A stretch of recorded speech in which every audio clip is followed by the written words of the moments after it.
Inicia a las 5 con Alberto Padilla. Un programa diseñado con el objetivo de llevarte diariamente un tema de actualidad, acompañado siempre de reconocidos editorialistas. De lunes a viernes a las 5 de la tarde por CRC 89.1 Radio. A las 5 con Alberto Padilla. Hola, ¿qué tal? Saludos, bienvenidos a esta emisión de A las 5 con su servidor Alberto Padilla. Muchísimas gracias por estarnos acompañando. Gracias por estar ahí. Le mando cálidos saludos desde la señal de CRC 89.1 Radio en San José, Costa Rica, desde donde estamos transmitiendo hasta el punto en el tiempo, en el espacio en el que usted nos está escuchando, porque estamos saliendo en diferentes vías simultáneamente, por ejemplo en Facebook Live, en la página de este programa, A las 5 con Alberto Padilla. Estamos disponibles en el canal de YouTube de este programa. Estamos en podcast en las principales plataformas, Spotify, Apple Podcast, Google Podcast y otras 5 importantes más. Aquí en Costa Rica, este programa que sale en vivo en este momento a las 5 de la tarde, se repite todos los días a las 10 de la noche aquí en CRC 89.1 Radio. En esta ocasión me acompaña, tratando de controlar los incontrolables, el señor Eduardo Chavarría y la producción general de este programa, siempre poderosa desde Colombia, a cargo del señor Mauricio Sandoval.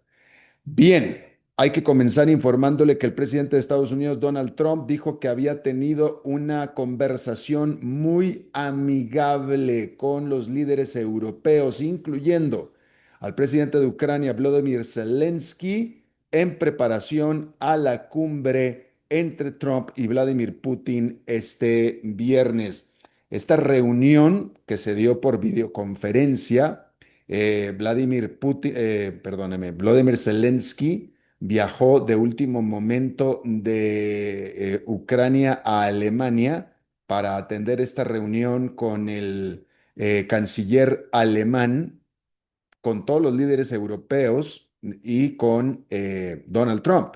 Pero esto se armó literalmente en unas cuantas horas y obviamente fue de última hora. Los europeos y Zelensky estaban exigiendo a Donald Trump una reunión antes de que se reuniera él con, con su par ruso, Vladimir Putin.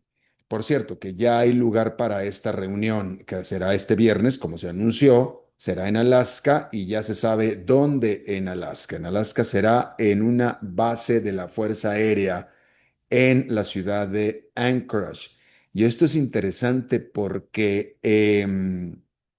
usted sabe la razón principal por la cual se eligió que la reunión fuera en una base aérea. Bueno, hay dos motivos importantes. Uno importante es que esta es temporada alta vacacional en Alaska o temporada alta para el turismo. Entonces, cualquier lugar tipo hotel y etcétera estaba prácticamente todo copado por ser la época de visita del verano para el turismo en Alaska. Esa era una consideración. Pero otra consideración importante era poder escoger o elegir un lugar en el que se le pudiera garantizar a Vladimir Putin no ser detenido o arrestado, porque recuerde que Vladimir Putin, para todo fin práctico, es un fugitivo internacional, tiene una orden de captura por parte de la justicia de las Naciones Unidas, por parte de la Haya. Entonces, en cualquier otro país no se le podía garantizar a Vladimir Putin, pues era imposible porque tendría una orden de arresto y a donde aterrizara, el país a donde aterrizara tenía la orden de arrestarlo. Estados Unidos no es signatario de la Corte de Justicia Internacional. Sin embargo, eh, el gobierno federal o el presidente Donald Trump no puede garantizarle 100% a, en este caso, Vladimir Putin, que su integridad, no le podría garantizar su integridad o que no fuera arrestado, pues, en cualquier parte de los Estados Unidos, porque Donald Trump pudiera asegurarle que no sería molestado por parte de lo que él puede controlar, que son fuerzas de seguridad federales, el FBI, oficiales federales, el ICE o los agentes de migración y etcétera. Pero en Estados Unidos, Donald Trump no controla a la policía local de un condado o de un estado. Entonces hay fuerzas policiales que no controla Donald Trump y prácticamente se mandan solas. Entonces, bien pudiera suceder, perfectamente pudiera suceder que una autoridad local, etcétera, cualquier cosa que se le ocurriera tratar de arrestar a Vladimir Putin, por ejemplo. Entonces, la única manera de prevenir eso era hacerlo dentro de una base militar donde efectivamente el jefe supremo de las fuerzas militares es nadie menos que Donald Trump. Y entonces esta reunión cumbre será en una base de la Fuerza Aérea de los Estados Unidos en la ciudad de Anchorage, donde no hay turistas, donde no hay nada que estar cancelando, ni moviendo, ni interrumpiendo por parte del turismo en, en esa zona, ni tampoco tener que estar con la zozobra de a ver si alguien pudiera atreverse a tratar de molestar a Vladimir Putin con este asunto de la orden de captura que tiene. Así es que mejor todo controladito dentro de una base militar este viernes. Bien, decir que el canciller alemán Friedrich Merz dijo que él informó que se había acordado con el presidente Donald Trump una estrategia de negociación, añadiendo que Ucrania debe ser invitada a futuras discusiones a este respecto. Decir que el presidente de Estados Unidos dijo que Rusia enfrentará muy severas consecuencias si no acuerda terminar la guerra después de esta reunión del viernes. Sin embargo, el presidente de Estados Unidos no identificó, no detalló qué consecuencias serían estas. Eh, decir que eh, en esta reunión también estuvo el vicepresidente, en la reunión de este miércoles estuvo el vicepresidente de Estados Unidos, J.D. Vance, ¿sí? Y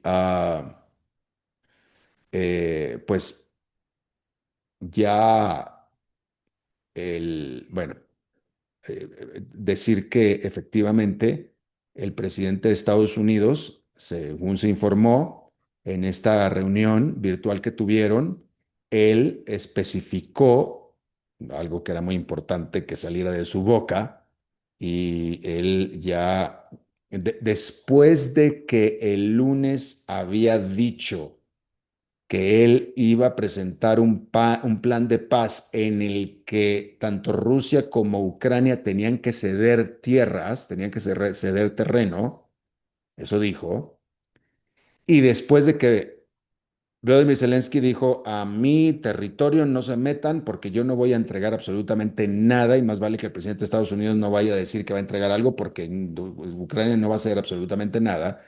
Ya es después de esta reunión con los europeos y con Zelensky, Donald Trump dijo que confirmó que el territorio de Ucrania no le pertenece a él para estarlo negociando.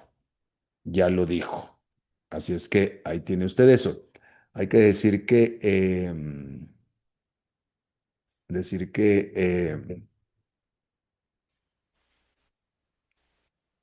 am, pues bueno, pues ya va Donald Trump con ese encargo, con esa promesa. Ahora, pues hay que ver entonces, como yo lo he estado cuestionando desde que se dio esta noticia, pues a ver a qué va Donald Trump. Y más interesante es ver a qué va Vladimir Putin. Pero bueno, ahí van. Hay que decir que hay especulación acerca de si finalmente se le va a invitar a Zelensky a esta reunión, pero todo parece indicar que no va a ser así. De todos modos, con Donald Trump no se puede asegurar absolutamente nada, ¿verdad? Pero bueno, por lo pronto, importante es que Donald Trump ya dijo que no le corresponde a él estar negociando territorios de Ucrania. Entonces, a ver, entonces, ¿qué sale de esta reunión de este viernes? Bien. Decir que las fuerzas de defensa de Israel dijeron que su jefe de gabinete aprobó el concepto principal del plan del primer ministro Benjamin Netanyahu para atacar y ocupar a la ciudad de Gaza, después de que originalmente había objetado esta propuesta de guerra. Hay que decir que durante los últimos 3 días Israel ha aumentado sus ataques aéreos sobre la ciudad de Gaza. Decir que el Ministerio de Salud de esa ciudad, dirigido el Ministerio de Salud por el grupo Hamas, informó este miércoles que en las últimas 24 horas han perecido por estos ataques 123 personas. China dijo que escoltó fuera de sus aguas a un destructor estadounidense que había navegado demasiado cerca del famoso Bajo de Scarborough en disputa en el mar de sur de China. Hay que decir que tanto China como las Filipinas, Filipinas siendo un aliado de los Estados Unidos, reclaman la posesión de este atolón, el cual pues es referenciado en los mapas.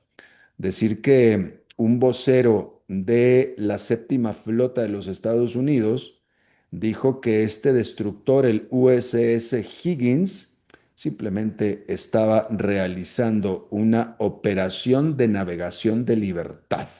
Esto es lo que dije al respecto. Eh, de cualquier manera, después salió un video aparentemente es esto mismo, también fue ayer, es un video de ayer, aparentemente fue dentro de esta operación en el que tratando de espantar o escoltar a este destructor estadounidense, dos barcos chinos, dos buques chinos colisionaron. Y hay video a ese respecto. Bien, el secretario del Tesoro de los Estados Unidos, Scott Bessent, afirmó que la Reserva Federal deberá de comenzar a reducir sus tasas de interés con un primer recorte este septiembre de medio punto porcentual. Bessent le dijo al medio Bloomberg que las tasas de referencia deberían en este momento estar al menos 1,5 puntos porcentual abajo del rango en el que se encuentran actualmente, de entre 4,25 y 4,5%. Decir que allá en Nueva York las acciones tuvieron un rally después de las cifras demostrando que la inflación general de los Estados Unidos permaneció estable en 2,7% durante julio. Decir que allá en Nueva York este miércoles, discúlpeme, este miércoles allá en Nueva York, el índice industrial Dow Jones tuvo una ganancia de 1,04%, el Standard Poor's 500 subió 0,32% y el Nasdaq Composite con una ganancia de 0,14%. Pero yo quiero recalcar esto. De nuevo, efectivamente, la inflación general permaneció estable en 2,7%. Y eso es bueno, eso es positivo. Pero el dato subyacente, el cual ya estuvimos hablando a profundidad este martes, el dato subyacente, que es la inflación que se le quita a la que se le quita los volátiles precios de los combustibles y los alimentos, que son los más volátiles en el corto plazo, esa inflación aumentó a más del 3%. Entonces, todo lo que no sean gasolinas y alimentos están subiendo de precio y esto lo están ignorando los mercados, pero es una señal inequívoca de preocupación. La única razón por la cual este inflación subyacente que va en aumento no se refleja en el dato cuando se le mete, incluye los precios de los combustibles, es justamente porque los precios de los combustibles están cayendo. Y eso es bueno, eso es bueno. Entonces, aquí lo que está sucediendo es esto, en Estados Unidos, esto es en Estados Unidos, ¿verdad? Todos los productos en general están subiendo de precio, pero la gasolina está cayendo de precio y la gasolina afecta a todos los productos, básicamente, por razones obvias. ¿Sí? Entonces eso es lo que está compensando. Pero eso no quita que el resto de la economía está subiendo de precios. Y en el momento en el que la gasolina, uno, deje de caer o dos, empiece a subir de precio, ahí sí vamos a estar hablando de cosas muy feas. Pero lo que quiero dejar claro acá es que todo esto pende de lo que diga el precio de la gasolina, porque en general los precios están aumentando. Así es que ahí lo tiene usted. Bien. Am, en Perú, la presidenta Dina Boluarte Boluarte firmó ya como como ley el perdón a un grupo de oficiales de seguridad acusados de cometer abusos a derechos humanos durante el conflicto interno en el país entre 1980 y el 2000. Hay que decir que en este periodo cerca de 70.000 personas murieron o desaparecieron en choques entre las fuerzas del gobierno y grupos rebeldes de izquierda. Esta ley de amnistía, la cual decir que la Corte de Derechos Humanos de Latinoamérica se opone, da por terminados cientos de juicios que estaban pendientes y de hecho también cancela más de 150 sentencias. En Uruguay, la Cámara Baja del Parlamento votó para legalizar la muerte asistida para adultos con enfermedades terminales. Después de un largo debate, 64 de 69 diputados votaron en favor de esta ley, la cual ahora procede a la Cámara Alta del Parlamento.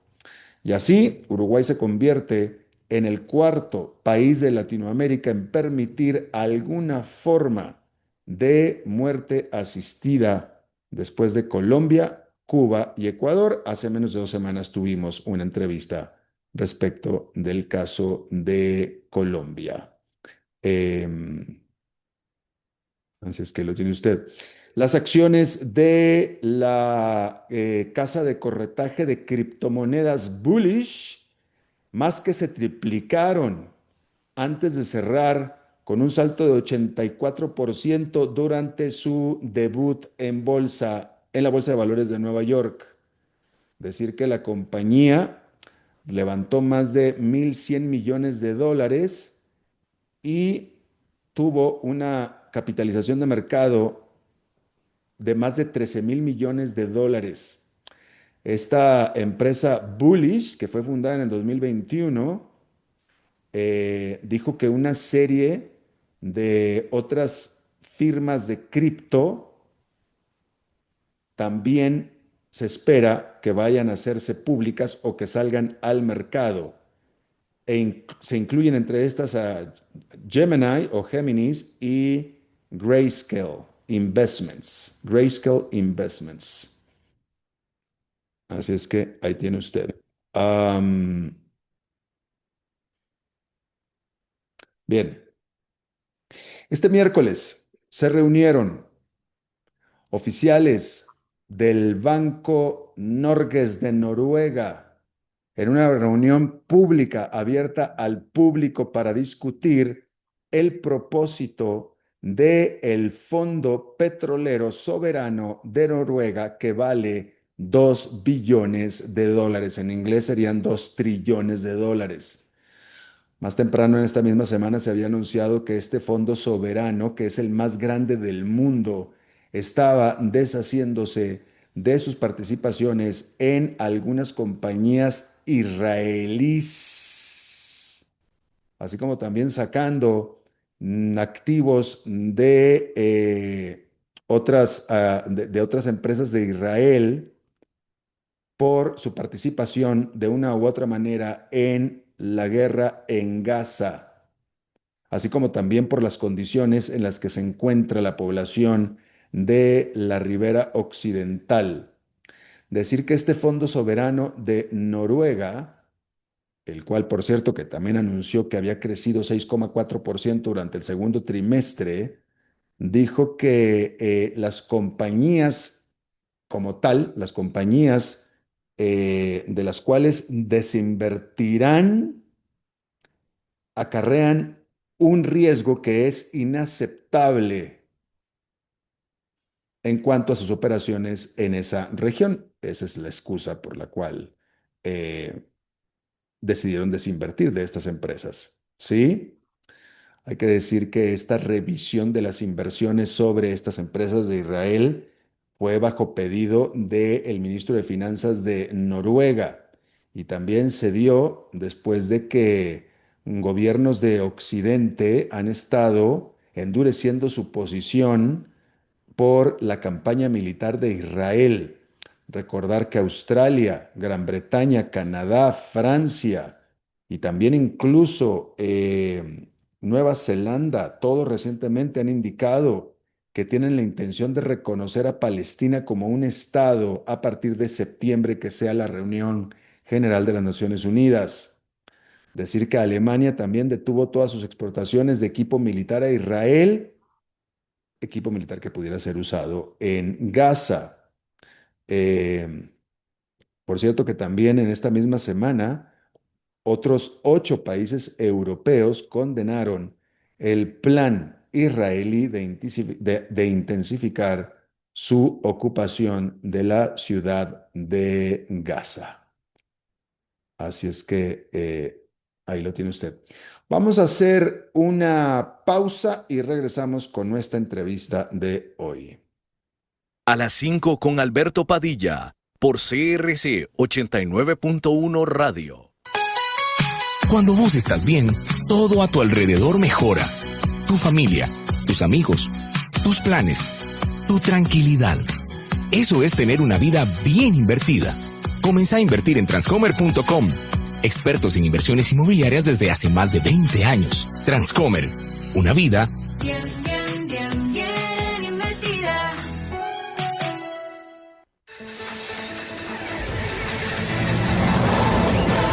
Infórmate de la actualidad del país y el mundo con nosotros. Todos los días, desde las 6 de la mañana, iniciamos con el noticiero matutino y luego seguimos con informativos de la hora hasta las 6 de la tarde. Aquí vos te informás rápido y con profundidad. Somos Noticias CRC 89.1 Radio.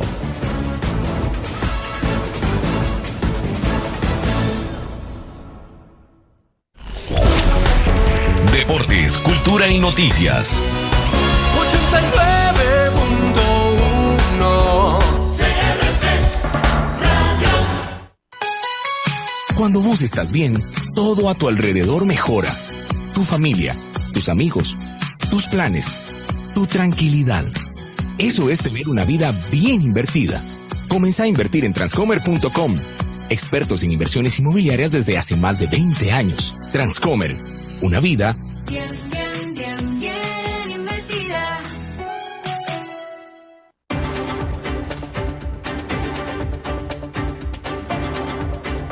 A las 5 con Alberto Padilla, por CRC 89.1 Radio.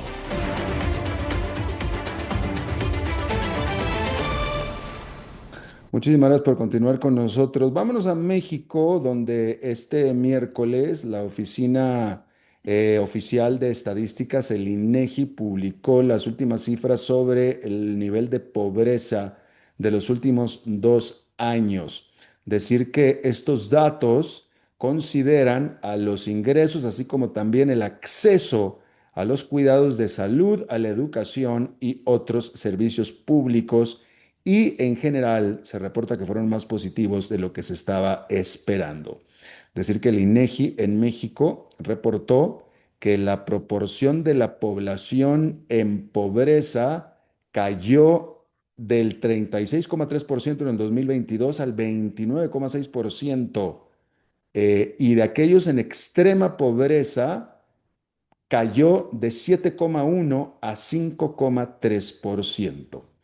Una, eh, una estadística reciente reporta que los ingresos de los hogares en México subieron por casi 11% entre el 2022 y 2024, y cerca del 16% sobre los primeros 6 años del partido Morena en el poder, del 2018 al 2024.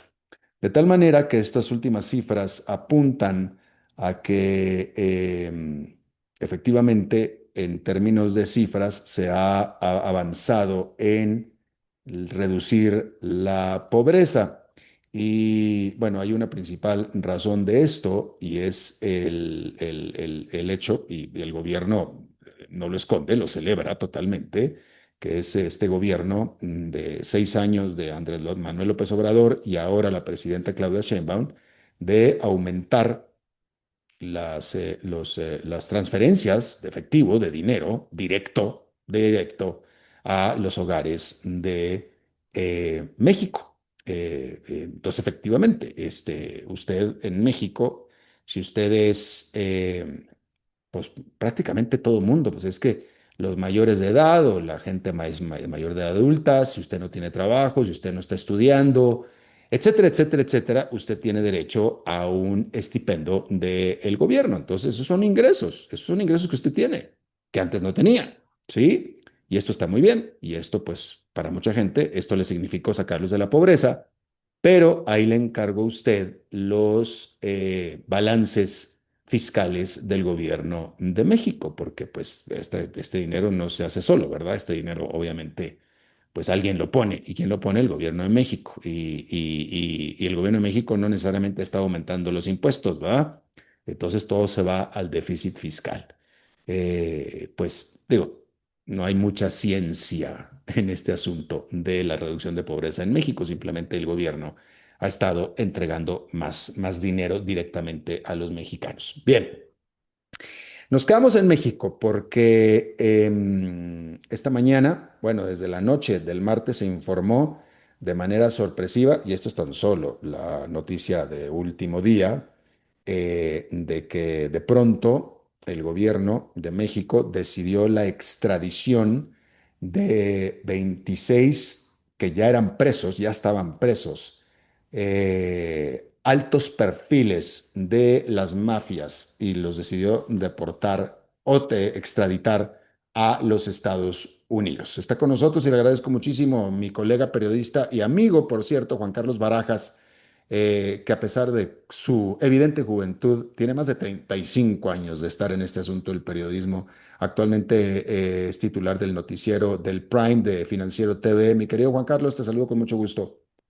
Alberto, ¿cómo estás? Buenas tardes, buenas noches. Allá en Costa Rica, amigos de CRC, un gusto saludarte.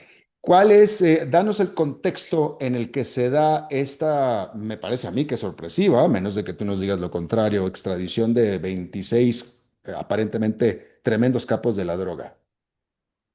Mira, sorpresiva sí, porque no se sabía que había un proceso de extradición, vamos, pues andando. Anteriormente, tú lo sabes, aquí en México, cuando había una solicitud de extradición, normalmente se sabía. No es que se diera una conferencia de prensa ni que se diera un boletín al respecto, pero no era una información que se desconociera del todo. Si el gobierno de los Estados Unidos solicitaba la extradición de alguien, por la razón que fuera, pues era más o menos conocido, salvo casos muy específicos de objetivos, dicen, muy importantes, en donde para no alertar a los grupos delincuenciales, etcétera, pues se optaba por llevarlo con cierta secrecía. Según información oficial del Gobierno de México, esta extradición de las 26 personas que tú mencionabas hace un momento se hizo respetando los protocolos que corresponde según la ley, según los tratados de extradición vigentes, y se hizo, dijo la presidenta Sheinbaum, Claudia Sheinbaum, hoy por la mañana, por cuestiones de seguridad en México, y también se hizo con respeto absoluto a la soberanía, según la información oficial que se tiene. Te insisto, se cubrieron los canales adecuados, el gobierno de los Estados Unidos hizo las solicitudes de extradición y finalmente se entregan a estas personas. Extraoficialmente se sabe que fue eh, no es que no se hayan peticiones antes, se hace una petición, pero esto puede llevar a un proceso. Según extraoficialmente lo que se sabe es que hubo pues un procedimiento, digámoslo, express. Esto es extraoficial, pero vamos, se otorgan estas 26 extradiciones. ¿Y cuál es el fondo de este asunto? Porque estos ya estaban en la cárcel, ellos ya Ya. estaban encerrados. Es más fácil entenderlo cuando de pronto se dice, bueno, cuando se arrestan por primera vez, ¿no? De capos de la droga que de pronto los estaban buscando, los hombres más buscados y los agarran, pero estos ya estaban agarrados, ya estaban encerrados. Lo único que están haciendo es cambiarlos de país. ¿Cuál es el trasfondo de esto?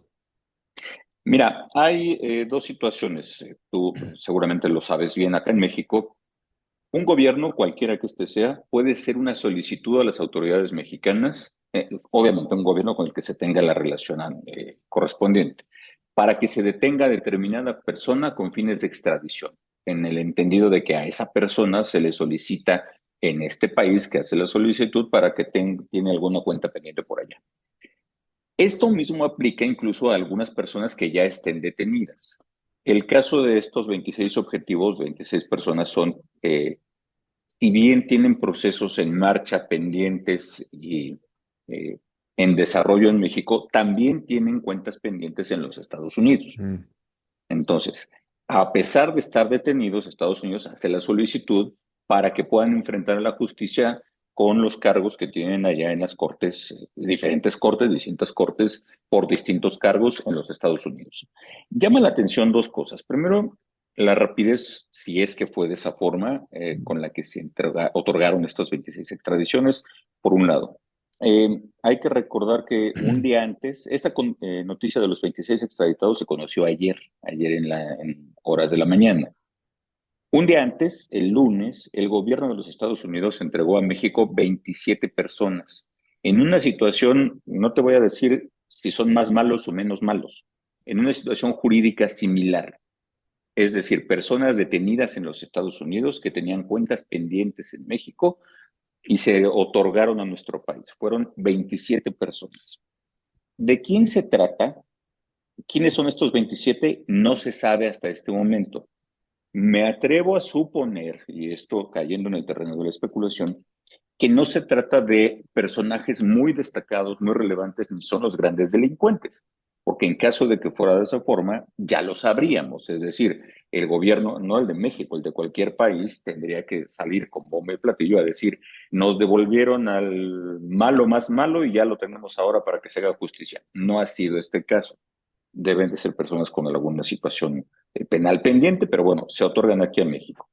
Lo que se sabe es que Estados Unidos dijo que haber mandado 27 personas a nuestro país le significaría un ahorro a las finanzas estadounidenses de una cantidad importante de dinero porque no los tendría que tener en sus cárceles. Contrario, lo que ocurre con estos 26 extraditados. Son objetivos importantes. Uno de los nombres no es que sea el más importante, probablemente lo sea, pero sí de los que más suenan es Servando González, La Tuta, que bueno, pues está detenido ya desde hace varios años aquí en México, líder de la familia michoacana, una persona pues, sí, con bastante peso dentro de este grupo criminal. Hay otras personas del grupo del Cártel de Jalisco Nueva Generación, allegados al grupo delincuencial del Mayo Zambada, que está en Estados Unidos desde hace un año aproximadamente. Hay gente de la organización de los Chapitos, es decir, Y se sabe cuáles son sus generales, por decirlo de alguna forma, cuál es su obra y gracia, y que los llevan a Estados Unidos, porque para el gobierno de Estados Unidos son objetivos importantes y prioritarios. No se sabe cuáles son los que vinieron, pero bueno, ese es el contexto en el que esto se da. Ahora, hay un trasfondo, pues ese trasfondo se presta para cualquier cantidad de especulaciones o de Mm. suposiciones. Estamos en medio de una próxima revisión, renegociación del Tratado Comercial de América del Norte, número uno. Número dos, estamos en una negociación continua, constante entre las autoridades mexicanas y las de Estados Unidos por el tema arancelario que el presidente Donald Trump pues despacha todos los días, un día sí y otro no, y otro también con el Mm. tema arancelario, entonces hay que negociarlo. México está promoviendo la firma de un convenio, de un acuerdo global que enmarcaría temas económicos, de seguridad y de migración con los Estados Unidos. Dicho por autoridades mexicanas, ese convenio ya está listo, falta que se hagan las firmas, revisiones correspondientes, pero ya está. Entonces, hay quien dice por ahí, pues es un quedar bien con Estados Unidos. No, no lo sé, no tengo información para saber que sea de esa forma. Me gustaría pensar que se cumplen los canales legales correspondientes, pero no deja de llamar la atención que en este contexto pasan estas cosas.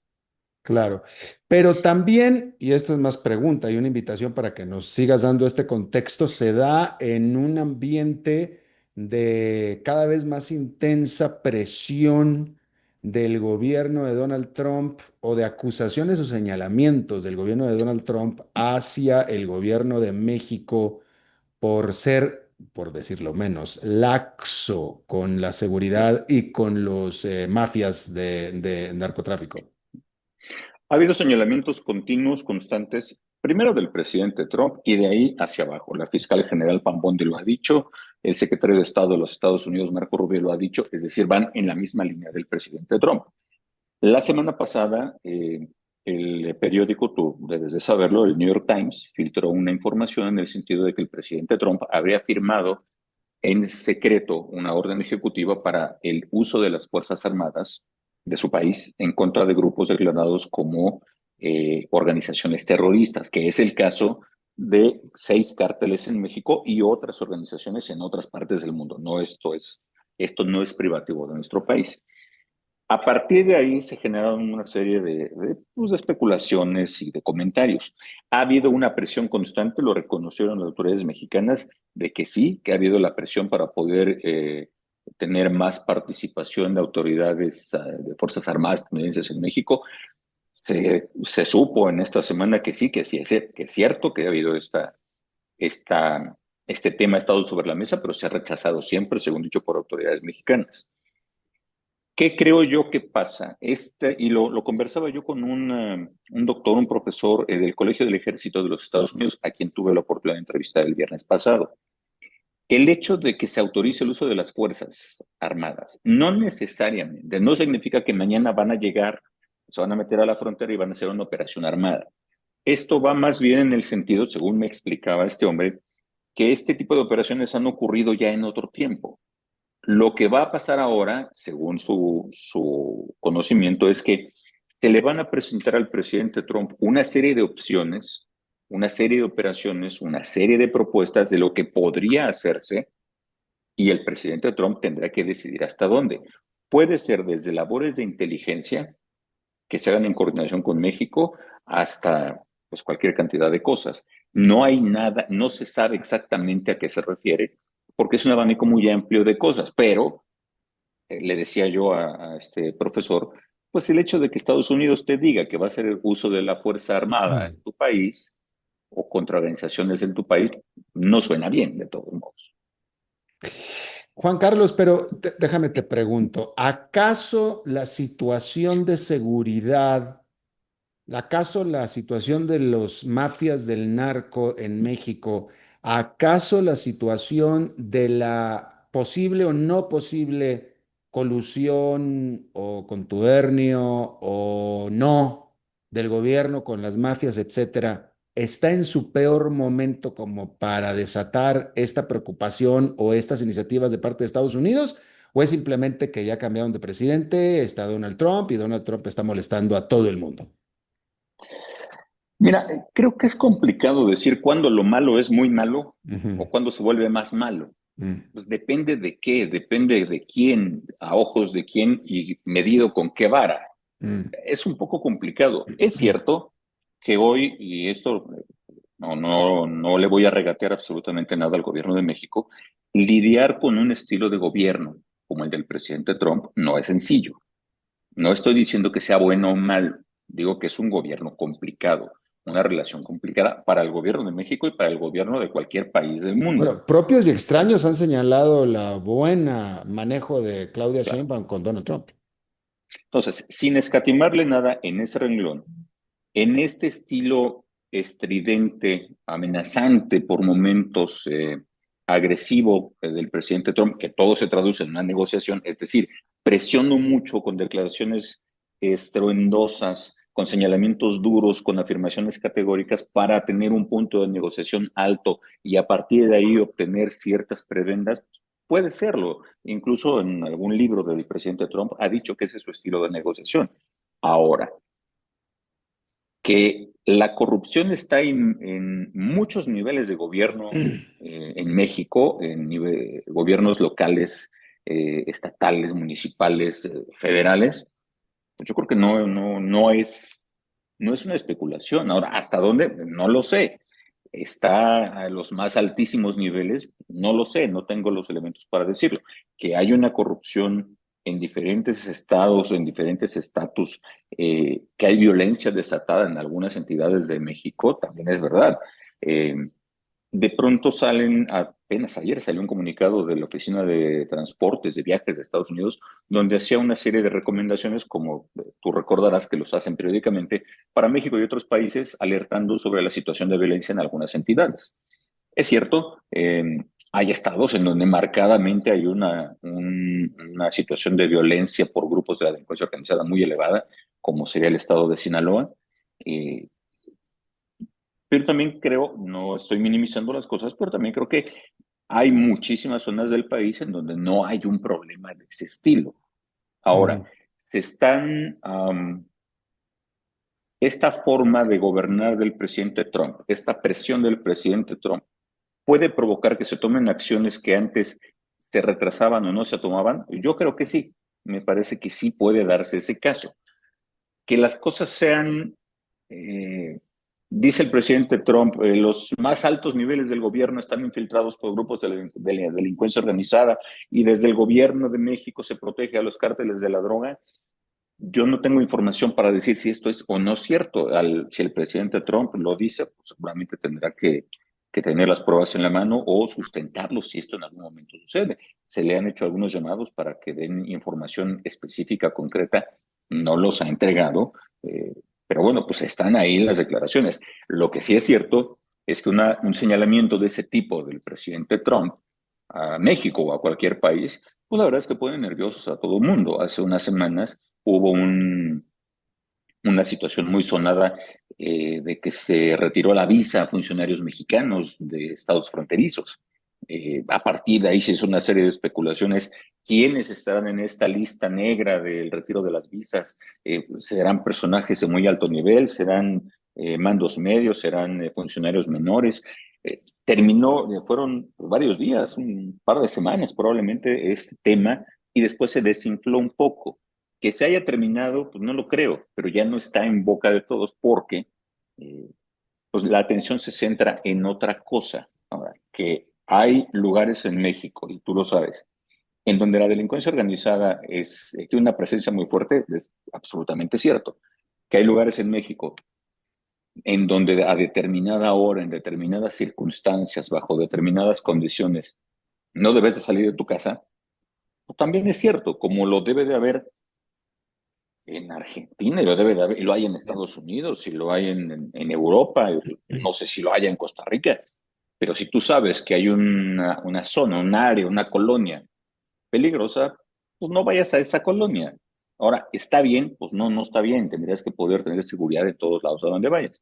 Pero eso es cierto. Ahora, vivimos en México en en un estado de sitio en donde a partir de que el sol se pone nadie puede salir de su casa, eso tampoco es cierto. La vida es, como tú la conociste estando aquí en México, es exactamente igual. Hay que tener más cuidado, hay que ser ingenuo para meterse a zonas en donde uno ya sabe que es tradicionalmente peligroso, pero la vida se hace como se hace en todos lados. No quiere decir que no sea inseguro en algunas partes, Claro. pero me parece que de pronto se magnifican ciertas cosas. Ahora, la corrupción gubernamental hasta dónde llega, pues dice Trump que hasta arriba. Habrá que ver Ujú. si tiene las pruebas, si las comparte, si lo demuestra, y habrá que ver también las acciones que se tomen. En México, si es que se tienen las informaciones esas, y en Estados Unidos, que lo que sí es verdad es que ya ha tomado algunas acciones legales contra empresas, presuntamente, que participan en operaciones de lavado de dinero de grupos de la delincuencia organizada. No necesariamente funcionarios o exfuncionarios, pero sí grupos de la delincuencia organizada. Hace unas semanas se sancionó a 3 instituciones financieras en México Ujú, ujú. porque se presumían operaciones de lavado de dinero en favor de cárteles de la droga, de grupos de la delincuencia organizada. En México se tomaron acciones, la Secretaría de Hacienda en la Comisión Nacional Bancaria y de Valores intervino estas 3 instituciones para asegurar la tranquilidad de los inversionistas, de los cuentavientes, y poder supervisar un control más adecuado de los candados de seguridad. Bueno, pues Juan Carlos Barajas, colega periodista del Financiero TV en México, te agradezco muchísimo tu buena disposición a charlar con nosotros, Juan Carlos. Te mando un abrazo. Alberto, te agradezco y un saludo. Hasta la próxima, gracias. Y bueno, siendo miércoles, vamos a pasar al segmento del comentario sobre tecnología de nuestro experto en esta materia, que es Daniel Hernández. ¿Cómo estás, Daniel? Adelante. Hola Alberto, ¿cómo te va? Bien, saludos. Igualmente, bueno, como probablemente ya sabes, la noticia que ha dominado el mundo de la tecnología los últimos días ha sido el lanzamiento de ChatGPT, la versión 5. Lo que hemos estado viendo en Internet han sido muchos memes o muchas fotos de todos los errores lógicos que ChatGPT conoce. Pero bueno, eso probablemente ya la audiencia lo vio en algún lugar y ya lo han discutido a profundidad. Yo hoy quiero hablar de cómo ChatGPT 5 tiene cerebro pero perdió el corazón. Mm, ¿Ok? mm, Entonces, cuando OpenAI lanzó su modelo de ChatGPT 5, la expectativa era enorme. Prometía ser el mayor salto de capacidades desde el surgimiento de la inteligencia artificial generativa.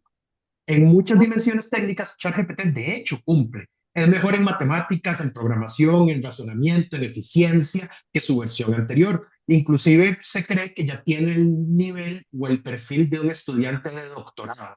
Ahora, la diferencia es que tiene el perfil de un estudiante de doctorado en todos los doctorados, ¿no? Pero verdaderamente el escándalo no ha sido técnico. Lo que se han encontrado miles de usuarios y miles de entusiastas de investigación es una decepción inesperada. Es que no están conectando emocionalmente con el modelo GPT-5. Muchos dicen que se siente frío, que se siente robótico, que se siente apagado.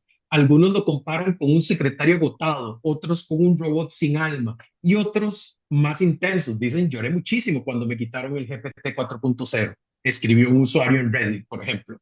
Entonces, el descontento fue tan fuerte que el mismo Sam Altman tuvo que salir, el CEO de la compañía, a publicar una disculpa y reactivar el GPT-4 para los suscriptores Plus, diciendo que mientras tanto iban a mejorar. Ahora, esto no es poco común o esto no es fuera de lo común en un lanzamiento de una tecnología, sobre todo cuando fue un lanzamiento tan ambicioso como el que trató de hacer OpenAI. Pero bueno, ¿por qué duele tanto? ¿Por qué le está doliendo tanto a los usuarios? Porque estos usuarios están verdaderamente buscando una conexión profunda. No solo están buscando que sea inteligente, buscan que se sienta humana, buscan que no esté solo ahí como una herramienta, sino también como una presencia con la que yo pueda interactuar de forma natural, empática y emocional. Y aquí es donde nos topamos con una referencia inevitable, que es una película que se llama Her, traducida al español Ella. En esta película, si no la han visto, el escritor Teodoro es medio solitario y forma una relación íntima con una inteligencia artificial llamada Samantha, que transmite muchísimo más humanidad que las personas reales que están a través de Teodoro. Teodoro no se enamora de la inteligencia de Samantha, sino de la atención, de su capacidad de escucharlo y de la capacidad de sentir con él. Entonces, ¿qué nos topamos? Que el GPT 4.0 en cierto modo fue la Samantha para muchas personas. Tenía limitaciones, eso está claro, pero también se sentía muy cercana. Muchos lo usaban como compañeros de estudio y tal vez la audiencia no haya llevado el uso de ChatGPT a este punto, pero muchas personas alrededor del mundo también lo utilizaban como interlocutor emocional y para hablar de temas personales, como por ejemplo consejo amoroso, terapia psicológica o inclusive para superar procesos de duelo de seres queridos. Entonces, este salto a GPT-5 se vio como si esa presencia emocional hubiera sido sustituida por una máquina eficiente, pero incapaz de sostener conversaciones con calidez. Esto nos ha llevado a plantearnos preguntas más profundas. ¿El AI debe de parecerse a un ser humano? ¿Hasta qué punto es legítimo formar vínculos emocionales con un sistema que ni siente ni piensa? ¿Qué responsabilidad tienen las empresas de inteligencia artificial cuando rompen este vínculo sin previo aviso? Lo cierto es que estamos entrando a una era en que la relación humano-máquina está dejando de ser transaccional y está empezando a ser relacional. Y eso está cambiando todo. El ganador del Premio Nobel de Literatura, Kazuo Ishiguro, tiene uno de mis libros favoritos que se llama Clara y el Sol. En esta novela, niños ricos tienen compañeros robóticos que cuidan, observan y aprenden a quererlos, a veces sustituyendo a padres negligentes. Clara, la protagonista, que es una inteligencia artificial en cuerpo de robot, tiene una fe casi religiosa en el sol como si fuera una fuente de vida y tiene una inocencia encantadora. Ahora, la historia no gira en su capacidad de cálculo, sino en su capacidad de querer, aunque ese cariño, en teoría, no sea real. Ishiguro hace algunos años nos estaba escribiendo ciencia ficción, pero verdaderamente lo que nos escribió fue una advertencia emocional de lo que puede significar vivir rodeado de inteligencias artificiales con armas prestadas. Entonces, durante años se nos advirtió que el peligro de la inteligencia artificial es que podía ser demasiado humana, que mintiera, que nos manipulara. Pero esta vez, para muchísimas personas, la ironía es que la decepción vino de que no fue lo suficientemente humana. El problema no fue el engaño, fue la frialdad. No fue que imitara emociones falsas, sino que dejara de hacerlo por completo. Entonces, tal vez estamos presenciando el inicio de una nueva frontera, la personalización emocional de la inteligencia artificial. Pronto podríamos tener asistentes, por ejemplo, y esto es una teoría mía, con distintos modos de empatía. Yo puedo tener uno profesional para algunos momentos, otros cálidos, otros más divertidos, inclusive algunos más melancólicos. Pero eso también implica nuevos desafíos éticos. ¿Estamos diseñando herramientas que nos asisten o estamos diseñando herramientas que nos seducen o estamos diseñando herramientas que están tapando temas muchísimo más profundos que deberíamos de abordar? Y la paradoja es brutal. En la carrera por hacer la inteligencia artificial más poderosa, algunos se olvidaron de hacerlas más queribles. Y eso, en el mundo humano, puede ser el error más grave de todos. Muchísimas gracias, Alberto. Gracias a ti. Fíjate, estaba escuchándote y si alguien entró tarde a esta presentación que estás haciendo y no captó que estás hablando específicamente de inteligencia artificial, hubiera pensado que estamos hablando de una persona, pues estabas hablando tú de características de una persona, que si frío, que si indiferente, que si inhumano, etcétera, pues estamos hablando de una persona más, básicamente. Exacto, para los que hemos pasado en algún momento de nuestras vidas por terapia de pareja, hemos usado o hemos recibido esas frases consistentemente. Es que creo que tu comentario es tremendamente acertado. En mi caso, yo recibí más de las que di, pero bueno, ¿qué se puede hacer? Sí, yo creo que el que entró tarde dijo, bueno, ¿y estos de qué están hablando? ¿De relaciones de pareja o de qué están hablando? ¿Qué le pasó a Daniel Hernández? Bueno, Exactamente. bueno, pues Daniel, muchísimas gracias como cada miércoles. Un abrazo, Alberto. Saludos a la audiencia. Saludos a ti también. Y bueno, eso es todo lo que tenemos por esta emisión de A las 5 con su servidor Alberto Padilla. Muchísimas gracias por habernos acompañado. Espero que termine su día en buena nota, en buen tono. Y nosotros nos reencontramos en 23 horas. Que la pase muy bien. A las 5 con Alberto Padilla fue traído a ustedes por Transcomer, puesto de bolsa de comercio. Construyamos juntos su futuro. Somos expertos en eso.